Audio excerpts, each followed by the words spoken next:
She was terrified to tell her in-laws about her new love. What her late husband did changed everything. He sent her a photo of himself with a medal around his neck. Big smile. Race finished. Message that said he had just crossed the finish line of a full marathon. And she knew, in that exact moment, that he had not.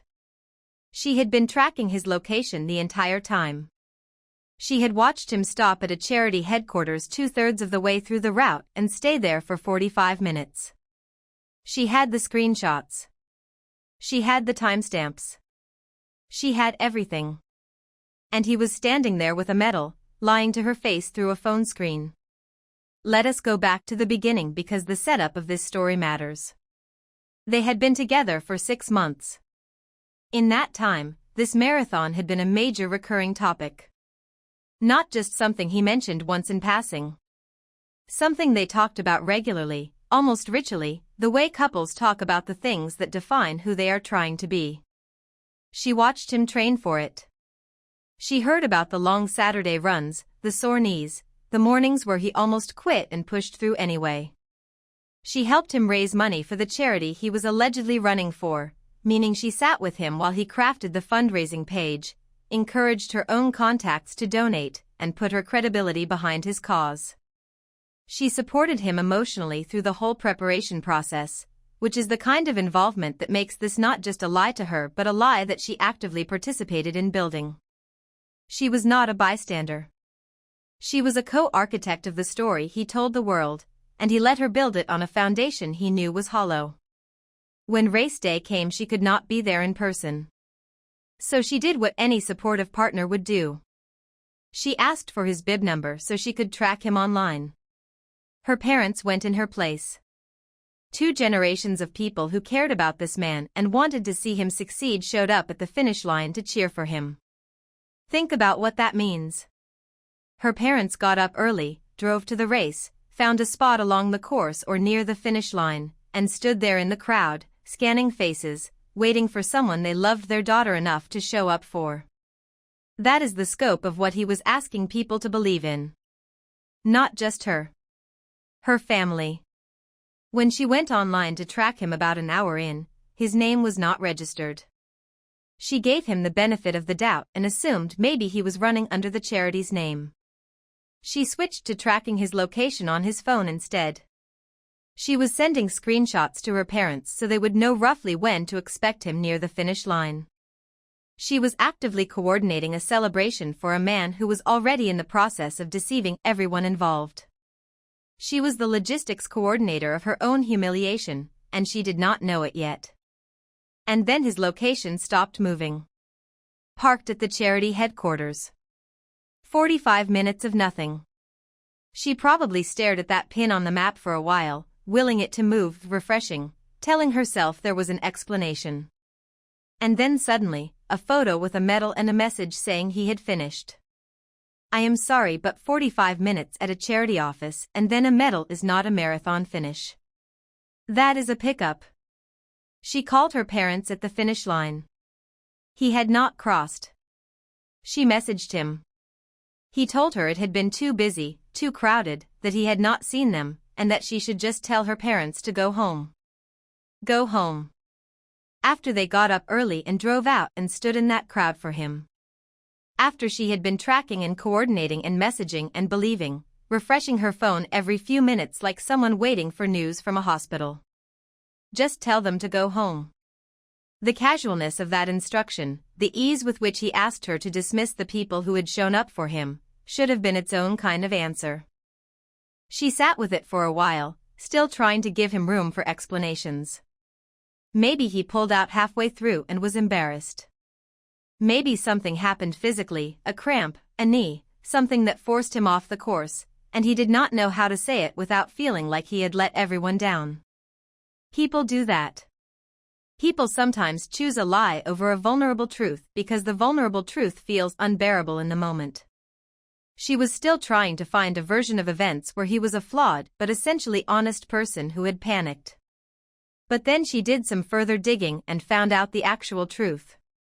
He had not even attempted the full marathon. He had run as part of a 5-person relay team, meaning each person covered roughly 1/5 of the route. He ran a fraction of the distance, collected the relay medal, sent her a photo, and let her and her parents and everyone who had donated money to his fundraiser believe that he had completed 26.2 miles. He did not stumble into a lie out of embarrassment. He planned to be there, ran his small portion, picked up that medal, and made the choice, deliberately and in full awareness, to present it as something it was not. She has known this for weeks. She has not brought it up yet. And I understand exactly why, because she already knows what is coming. He is going to double down. He has shown her who he is in this moment, and she already knows that confronting him is not going to result in him breaking down and being honest. It is going to result in a wall. She is sitting with information that changes everything, carrying it alone, probably replaying moments from the past 6 months and seeing them differently now, the way you read a book after you know the ending and suddenly every sentence means something else. The thing that makes this worse than just a lie about a race is the fundraising. People gave money. Real money. To sponsor him running a full marathon. Not to sponsor a relay leg. Not to support a team of 5 people taking turns.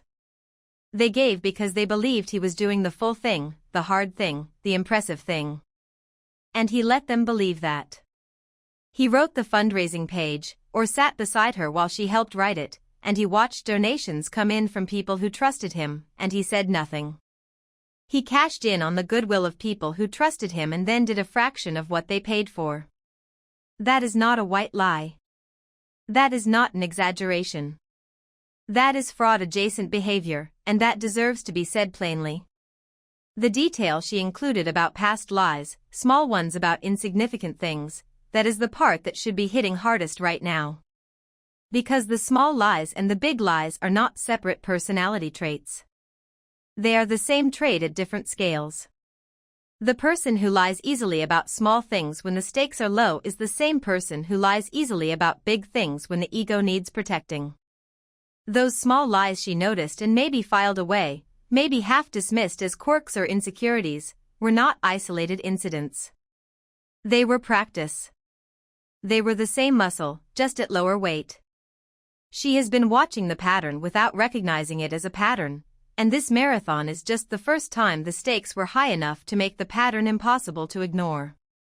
What he was protecting here was not even something worth lying about. Plenty of people run relay marathons. Plenty of people sign up for a full and then have to pull out halfway through. Neither of those things is shameful. People would have understood. People would have still been proud of him. A relay is still a physical feat. A DNF after 20 miles is still 20 miles. But he did not just quietly pull out and say nothing. He fabricated a finish. He accepted a photo with a medal. He told her to send her parents home so they would not realize he had not crossed the line. He maintained the lie actively, in real time, with deliberate choices at every step, while the deception was still happening around him. That is not embarrassment driving someone to protect themselves in a vulnerable moment. That is a person who is comfortable with sustained, deliberate dishonesty. There is a difference and it matters. She asked whether it is worth continuing a relationship with someone who can lie this easily, and I think she already knows the answer. The fact that she framed it as a question suggests she is still trying to find a reason to stay, which is completely human and understandable, because 6 months is long enough to build a life around someone, long enough that the idea of their absence feels like a loss even when they have shown you exactly who they are. But let us be honest about what she has actually observed here. 6 months in, this man lied to her, to her parents, to everyone who donated money, over a race. A race. Not a scandal, not a secret, not something that would have ruined anything if he had just been honest. He chose an elaborate, sustained deception over a simple truth, because the simple truth would have meant admitting he was not as impressive as he wanted to seem. She deserves someone who tells her the truth when the truth is unflattering. She deserves someone who, if they fail at something, comes home and says I could not do it, not someone who stages a finish line moment and sends a fake victory photo. The marathon was never really about the marathon. It was about what kind of person he is when no one is checking. And she was checking. And now she knows. She needs to have the conversation. Not to give him a chance to explain, because there is no explanation that changes what he did. But to say out loud that she knows, to stop carrying the weight of a secret that is his to own, and to make a decision about what she does next based on his actual response. Because his response to being caught is going to tell her everything she needs to know about whether there is any version of this relationship worth salvaging. My guess is he doubles down. My guess is he makes her feel like she violated his trust by tracking him. And if that happens, that is her answer. Walking away from 6 months is hard. Walking away from a person who can look you in the eyes and lie without flinching gets harder the longer you stay. Mom cried that we pulled away after she remarried, but she never understood why we actually left. 7:08 p.m. Claude Respondio, she calls her kids and cries. She calls her kids and cries. She says she hates how their relationship has changed. She says it ever since she remarried. And her oldest son sits there on the phone, staying silent, because he does not know how to tell her the truth without it blowing everything up. He knows what really happened. His sisters know too. But no one has said it out loud yet. Let me set the scene properly. Their dad died when they were young. A few years later, their mom met someone and remarried. And here is the thing that the mom got completely wrong from the very start. She assumed that a new husband equaled a new dad. She assumed that her children, who had lost their father and spent years grieving him, would simply transfer that role onto this new man. She did not ask them if they were ready. She did not ease anyone into anything. She did not sit down with them and ask what they needed or how they were feeling or whether they had any room in their hearts yet for someone new in that way. She just expected it, as if love and family were something you could restructure overnight just because you really wanted them to be. As if grief were a temporary inconvenience rather than something that lives inside a person and changes shape over time but never fully disappears. She pressured the daughters to attend father and daughter dances with her new husband. Picture what that must have felt like for those girls. Standing in a gymnasium decorated with streamers and balloons, surrounded by other kids and their fathers, knowing that their father was gone and that the man beside them was someone they were being told to stand in for him. Not someone they chose. Someone they were assigned. When the kids made things for their dad's grave in art class, she asked why they had not made something for her husband instead, and sometimes she would tell them to change what they made so it could be given to him. Think about the weight of that for a moment. A child sitting in a classroom, carefully putting something together for a parent they lost, and then being asked to redirect that tenderness towards someone else entirely. She would question her son for not asking her husband about things she considered guy-related topics, things he would have brought to his father. When the son's football team organized a father and son charity game, she pushed him to participate with her husband even after he told her he did not want to do it with anyone other than his dad. He said it clearly. He told her. And she kept pushing anyway, as if his feelings were a negotiating position rather than a boundary. And the kids kept pulling away. Now they have all moved out. The youngest left 3 months ago at 18. The mom cries on the phone. She says the relationship changed when she remarried. And she is not wrong about that, but she is completely wrong about why. Hold on. She told her son he should change his art project, made for his father's grave, to give to her new husband instead. I just want to make sure everyone heard that clearly. The son is asking for advice on how to explain all of this to her, and he is being careful and thoughtful about it, which honestly already says a lot about his character. He is not here to destroy his mom. He is not here to punish her for remarrying. He made that clear. None of them were upset that she found someone new. They understood that their mom deserved happiness after loss. They watched her grieve too. They saw what losing their father did to her, and none of them begrudged her the chance to find comfort and companionship again. The problem was never the remarriage. The problem was the pressure, the expectations, the systematic replacement of their father with someone else while they were still actively grieving him, without anyone asking if they were okay with it. What strikes me most about this situation is how invisible the kids were in their mother's vision of the new family. She had this picture in her head. Her husband, her new partner, everyone blending together into something whole and healed. And in that picture, the children's grief had to fit around the frame she had already built, rather than the other way around. She wanted Father's Day celebrated for her new husband. She wanted her daughters dancing with him. She wanted her son seeking his guidance. She wanted them to call him Dad. And none of that was something she checked with anyone. It was just assumed, and then expected, and then enforced. Every time one of the kids pushed back or went quiet or simply tried to hold on to their own father in whatever small way they could, it was treated like resistance to the new family rather than what it actually was. A child trying to keep something sacred from being handed away. That is a lot for grieving children to carry.